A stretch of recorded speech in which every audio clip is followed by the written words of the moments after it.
تو اس سے ایمان کو بھی خطرہ ہو سکتا ہے۔ اس سے پہلے کہ لوگوں پہ کوئی چیز بوجھ ہو، میں نے ختم کر دینا ہے، یہ بات ہے۔ ورنہ آپ تو سنیں گے تو ہم رات بھر سنائیں گے، لیکن احترام حدیث رسول ہے کہ لوگ تھکنا نہیں چاہیے۔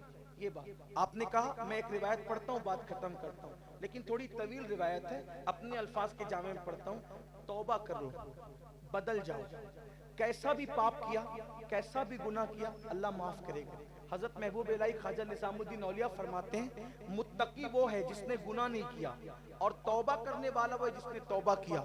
تو متقی اور تائب دونوں کے نام اعمال برابر ہوتے ہیں، کہ متقی کے نام اعمال میں گناہ نہیں ہوتا کیونکہ اس نے گناہ کیا ہی نہیں، اور توبہ کرنے والے کے نام اعمال میں بھی گناہ نہیں ہوتا کیونکہ اس نے توبہ کر لیا تو اللہ اس کے سارے گناہوں کو مٹا دیتا ہے۔ تو اس لیے نماز چھوڑی، توبہ کرو، چوری ہو گئی کسی سے، توبہ کرو، کسی عورت پر غلط نظر ڈالی، توبہ کرو۔ اور توبہ کیا؟ توبہ کان کھینچنے کا نام نہیں، توبہ گال پیٹنے کا نام نہیں، توبہ استغفار استغفار صرف پڑھنے کا نام نہیں۔ توبہ یہ ہے کہ اپنے اللہ سے وعدہ کرو کہ اللہ آج سے پہلے میں نے جو کیا تھا اب آج کے بعد نہیں کروں گا، پھر اس رستے پہ مت جانا، اسی کا نام توبہ ہے۔ اور جو ایسی توبہ کرے، ایسی توبہ کرنے والے کو اللہ اپنا ولی بنا لیتا ہے۔ چنانچہ اس سلسلے میں ایک حدیث پاک سن لے، بہت خوبصورت حدیث ہے، مجھے بہت پسند ہے یہ روایت۔ اگر مجھے لوگوں کی کا خیال نہ ہوتا تو میں ہر تقریر میں اس کو بیان کرتا، لیکن بہرحال لوگوں کا خیال ہوتا اس لیے الگ الگ باتیں بیان کرنی پڑتی ہے، لیکن یہ بہت امید افزا حدیث ہے۔ حدیث کیا ہے؟ اس کے الفاظ کو میں اپنے الفاظ میں، اپنے الفاظ کے جامع میں اس کے خلاصے کو پیش کرنا چاہتا ہوں۔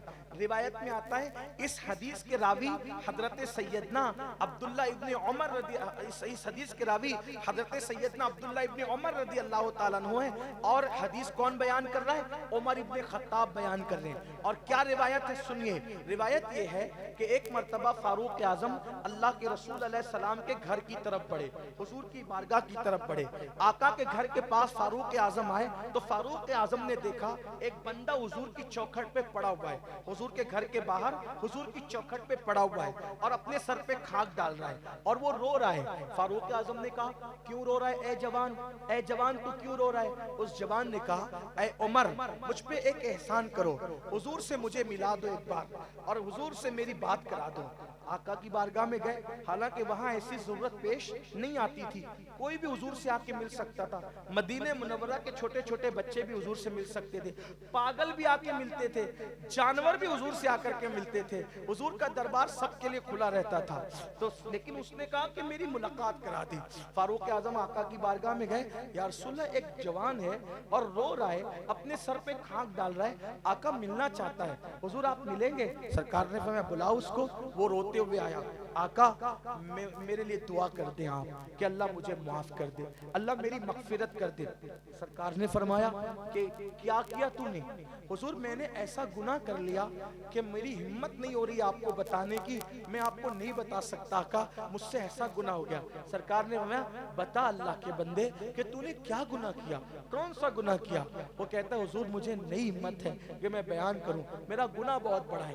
تو میرے کریم آقا نے فرمایا کیا تیرا گناہ زمین کے ریگزاروں سے بڑا ہے؟ اس نے عرض کی ہاں آقا میرا گناہ زمین سے بڑا ہے۔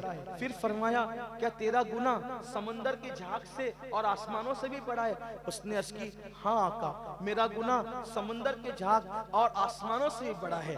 پھر میرے آقا نے فرمایا کہ کیا تیرا گناہ اللہ کی رحمت سے بھی بڑا ہے؟ تو اس نے سر جھکا کے کہا نہیں، اللہ کی رحمت سے بڑا میرا گناہ نہیں ہو سکتا، کبھی نہیں ہو سکتا، اللہ کی رحمت بڑی ہے، میرا گناہ بڑا نہیں ہے۔ یہاں میں ایک بات آپ سے بھی کہتا ہوں، مسلمانوں کتنے بھی گنہگار ہو لیکن میرے اللہ کی رحمت سے کبھی مایوس مت ہونا، یاد رکھنا کبھی مایوس مت ہونا۔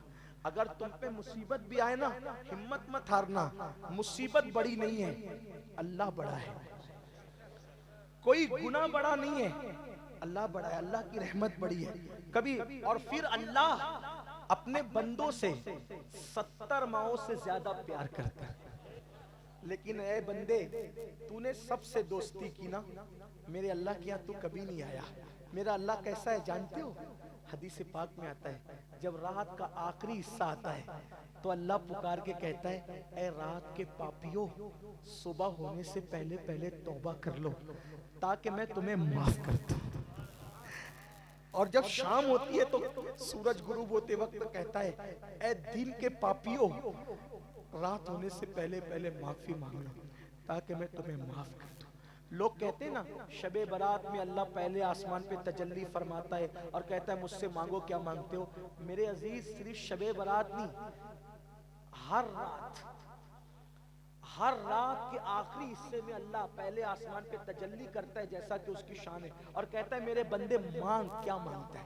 مغفرت چاہتے ہیں مانگ، دولت چاہتے ہیں مانگ، عزت چاہتے ہیں مانگ، اولاد چاہتے ہیں مانگ. کیا چاہیے تجھے مانگ میں دوں گا. کب؟ مگر رات کے آخری حصے میں جب ہم گیم کھیل کے سو گئے ہوتے، جب ہم فلم دیکھ کے سو گئے ہوتے، ہاں سب کو ٹائم دے کر سو گئے ہوتے، رب کو نہیں دیتے. اور شب برات میں فرق کیا ہے؟ ہر رات میں رات کے آخری پہر میں صدا لگاتا ہے اور شب برات میں سورج غروب ہونے سے یہ صدا شروع ہو جاتی ہے. یہ فرق ہے بس. تو اللہ کہہ رہا ہے مانگ. اور میرا اللہ اپنے بندوں سے 70 ماہوں سے زیادہ پیار کرتا ہے. سن لو اور یہ بھی تمہیں کہہ دوں جب اس کو کوئی نیک پکارتا ہے نیک تو وہ ایک مرتبہ کہتا ہے لبیک، اور جب کوئی گنہگار پکارتا ہے تو وہ 3 مرتبہ کہتا ہے لبیک یا عبدی، لبیک یا عبدی، لبیک. میرے بندے 3 بار. فرشتے پوچھتے مولا نیک نے پکارا تو 1 جواب اور پاپی نے پکارا تو 3 مرتبہ. تو رحمت کہتی ہے میرے فرشتوں نیک پکارتے ہیں تو ان کو کہیں نہ کہیں اپنی نیکیوں پر اعتماد ہوتا ہے، لیکن جب پاپی پکارتے ہیں تو ان کو صرف مجھ پر اعتماد ہے. گنہگار سب یہ ہے میرا اللہ، ہمارا رب وہ ہے. ہم کہاں پریشان ہوئے تو تعویذ اس کا چکر اس کا. میں تعویذ کا مخالف نہیں، ارے تو اللہ کے یہاں گڑ گڑا کے تو دیکھ. لوگ کہتے ہیں مولانا میں گنہگار ہوں میری دعا کیا؟ او کافروں کی بولی بولتے ہو. جیسے اللہ نیکوں کا رب ہے ویسے وہ ہم گنہگاروں کا بھی رب ہے. جیسے وہ نیکوں کی سنتا ہے وہ ہماری بھی سنتا ہے. یہ مت سوچنا کہ وہ میری نہیں سنتا، واللہ اس سے کبھی نا امید ہونا کفر ہے. اقبال کہتے ہیں بتوں سے تجھ کو امیدیں خدا سے نا امیدی، بتوں سے تجھ کو امیدیں خدا سے نا امیدی. مجھے بتا تو صحیح اور کافری کیا ہے؟ سب سے امید لگاؤ، رب سے کیوں نہیں لگاتے؟ واللہ میں اس طرح باتیں نہیں کرتا، لیکن اللہ کی عزت کی قسم اٹھا کے کہتا ہوں آپ کے اس مجمع میں کوئی مصیبت آئے اور رات کے آخری حصے میں 2 رکعت پڑھ کے گڑ گڑا کے مانگو نہ ملے تو پھر کہنا. بس شرط ایک ہے کہ اس کے محبوب کا وسیلہ دے کر کے.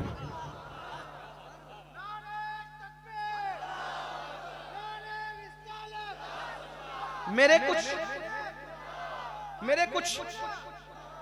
کچھ دوست مجھ سے کہتے ہیں کہ حضرت آپ دعا کریں. ہم تو کیا دعا؟ میں نے کہا دعا کے لیے نیک ہونا ضروری نہیں. میرے علماء کی توجہ چاہتا ہوں. دعا کے لیے نیک ہونا ضروری نہیں ہے، دعا کے لیے اللہ پہ یقین ہونا ضروری ہے. جو دعا یقین سے مانگی جاتی وہ دعا قبول. آپ مانگو. یہ یہودی ازم تھوڑی ہے کہ جب تک پوپ کے پاس نہیں جاؤ گے کام نہیں بنے گا.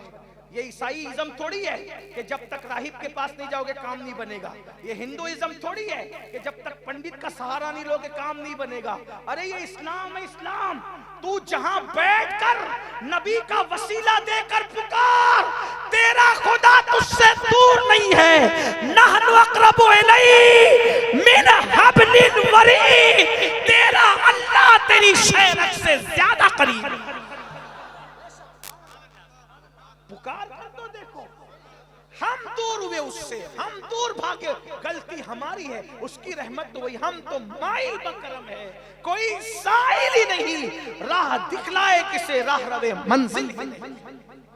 اس لیے گڑ گڑاؤ، گڑ گڑانا سیکھو، اور اس کو کچھ تحفہ بھی دو دعا کرتے وقت۔ تھوڑی مشکل ہو جائے گی، کچھ تحفہ بھی دو اس کو۔ کیا تحفہ دیں؟ آنسوؤں کا تحفہ، عاجزی کا تحفہ، گڑ گڑانے کا، اس لیے کہ اس کے عاجزی کی بڑی ہے، یہ سوگات لے جاؤ اس کی بارگاہ میں، اور وہ آنسو جو اس کی محبت میں نکلتے ہیں اس کے یہاں شہید کے خون کے قطرے سے زیادہ قیمتی ہے۔ لیکن ہم تو بس کچھ کرنا ہی نہیں چاہتے، ہم کیا چاہتے ہیں؟ پیر صاحب دعا کریں کام میرا بنے، امام صاحب دعا کریں، میں نے کرنے ہی کچھ نہیں۔ گڑ گڑانا سیکھو، رات کے آخری حصے میں ہر حاجت ملے گی، یقین سے مانگ۔ بہرحال تو بات دور نکلی، کیا عرض کر رہا تھا کہ وہ جوان، حضور نے پوچھا کیا تیرا گناہ اللہ کی رحمت سے بڑا ہے؟ اس نے کہا نہیں، گنہگار تھا وہ شخص، گنہگار تھا، لیکن دیکھو یقین کا کتنا پکا، نہیں میرا گناہ اللہ کی رحمت سے بڑا نہیں ہو سکتا۔ تو آقا فرماتے پھر تو نے کیا کیا بتا تاکہ تیرے لئے دعا کروں۔ اس نے کہا آقا میں نے کفن چرائے لوگوں کی، میں کفن چور ہوں، میں نے لوگوں کے کفن چرائے، کفن چور ہوں، اور میں نے اتنے کفن چرائے، تعداد اتنی اتنی۔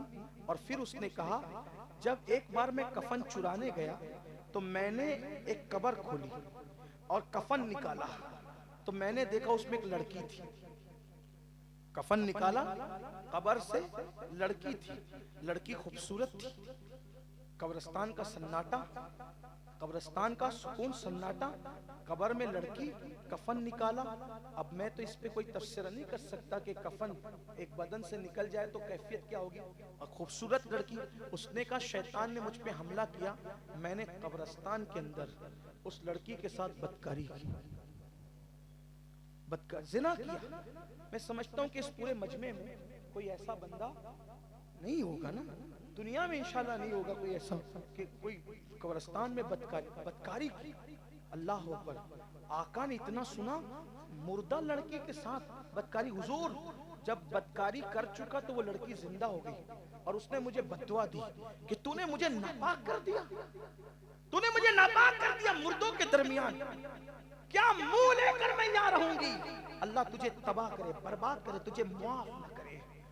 اس کی آواز میرے کانوں سے ٹکراتی ہے، حضور میں سو نہیں پاتا ہوں، کھا نہیں پاتا ہوں، حضور دعا کرتے۔ اب کہتے ہیں کہ جو جتنا بڑا عالم ہوگا وہ اتنا زیادہ اللہ سے ڈرنے والا ہوگا، اور کائنات میں حضور سے بڑا کوئی عالم نہیں ہے، اس لیے حضور سے زیادہ اللہ سے ڈرنے والا، تو حضور پر اللہ کا خوف طاری ہو گیا۔ آقا نے کہا جوان تو جلدی باہر ہو، اس جوان سے کہا اے جوان تو جلدی باہر ہو، مجھے ڈر لگ رہا ہے کہ تیرے اس گناہ کی وجہ سے انگارے نہ برس پڑے، آسمان سے آگ نہ، جلدی باہر ہو۔ حضور پہ ڈر، خوف کی کیفیت طاری ہو، خشیت الہی کا غلبہ ہو گیا، اور حضور نے کہا جلدی باہر۔ وہ باہر گیا اور پھر پتہ نہیں کہاں چلا گیا، کھاک ڈالتے ڈالتے 40 دن کم و بیش گزرے۔ وہ بہت روتا رہا، روتا رہا، روتا رہا۔ ایک دن اس نے اللہ سے کہا اللہ اگر میرا گناہ قابل معافی نہیں ہے، اگر میرا گناہ قابل معافی نہیں ہے، میرا جرم معافی کے قابل نہیں ہے، تو پھر میں تجھ سے کہتا ہوں کہ مجھ پہ ایسا عذاب بھیج کہ نہ مجھ سے پہلے کسی کو دیا نہ میرے بعد کسی کو دینا۔ اگر میرا گناہ تیری رحمت سے بڑا ہی ہو گیا ہے، قابل معافی نہیں ہے، تو تو جو چاہے بھیج دیا، جو ہو سو ہو، اور یقیناً میرا گناہ تیری رحمت سے بڑا نہیں ہے اور ہرگز نہیں ہے، تو پھر تیرے محبوب کا واسطہ تو مجھے معاف کر دے، اور اپنے محبوب کو بتا دے کہ تو نے مجھے معاف کر دیا۔ ادھر وہ رو کر یہ کہہ رہا تھا، ادھر بلبل سدرا حضور کے پاس آئے، عرض کی آقا وہ کفن چور کا کیا ہوا؟ سرکار نے بتایا، تو آقا سے جبریل نے کہا آقا اللہ آپ کو سلام کہتا ہے اور فرماتا ہے کہ اللہ نے اس کفن چور کو معاف کر دیا۔ حضور نے کہا اللہ نے اس کو معاف کر دیا، حضور کو خوشی ہوئی، خوشی کے آنسو آنکھوں میں آ گئے. اللہ نے اس کو معاف کر دیا. ہاں کہا اس کو معاف کر دیا. ہاں کہا اس کو معاف کر دیا. اور آئندہ کے لیے وعدہ کیا کہ اگر میرے محبوب کا کوئی امتی اس سے بڑا بھی گناہ کرے گا اور وہ سچی توبہ کرے گا تو بھی میں اس کو بھی معاف کر دوں. آئیے سچی توبہ کیجئے, اللہ کی طرف پلٹیے.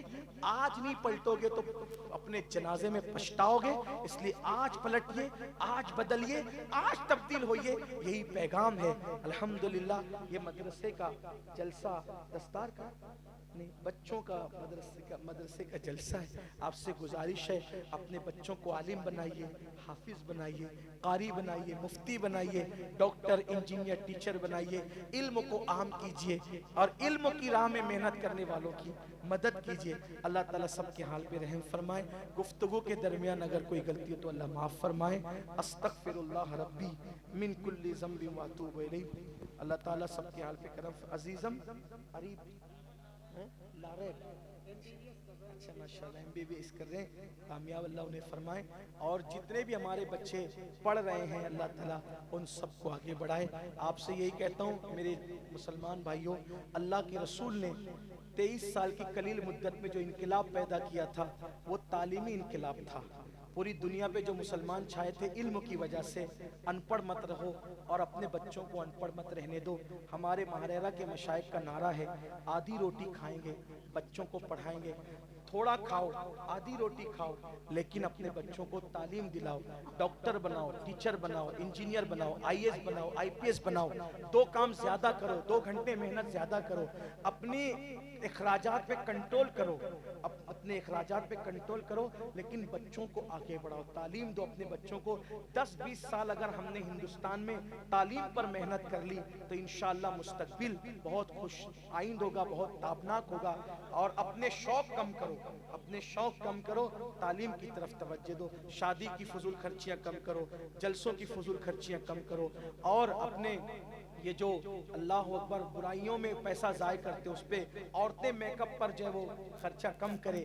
بچوں کو پڑھاؤ, اس لیے کہ ایک بچہ پڑھے گا 3 نسلیں آپ کی سدھر جائے گی. مگر آپ سے کہتا ہوں ڈاکٹر بنانا, انجینئر بنانا, ٹیچر بنانا, IAS بنانا, IPS بنانا, جج بنانا, سب بنانا, لیکن اس سے پہلے اس کو عاشق رسول بنانا, سچا مسلمان بنانا. اس لیے کہ یہی سب سے اصل ہے. میرے امام کہتے انہیں جانا, انہیں مانا, نہ رکھا غیر سے کام, للہ الحمد. میں دنیا سے مسلمان گیا. میری گزارش ہے آپ سے کہ مجھے جو ہے 5 بجے کی فلائٹ پکڑنا ہے لکھنؤ سے, تو وقت بہت ہو گیا ہے.